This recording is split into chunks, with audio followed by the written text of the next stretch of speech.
Start by taking 2 pounds of country-style pork ribs. Season them generously with salt and black pepper. If you're feeling adventurous, you could even brown the ribs in a skillet over medium-high heat for an added layer of flavor, though this step isn't necessary. Next, it's time to layer your crock-pot. At the bottom, place your large sliced onion and 2 peeled, cored, and sliced apples.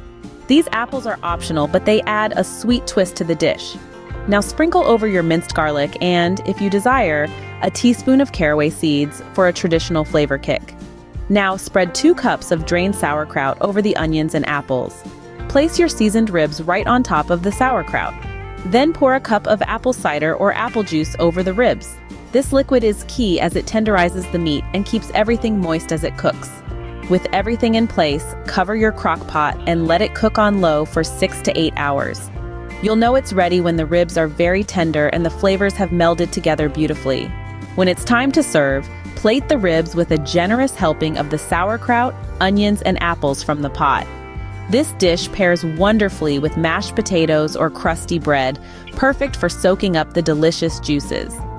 Please let me know in the comments below how this recipe turned out for you. As always, the recipe is in the description. Don't forget to subscribe and help Magnolia Moon reach 1,000 subscribers.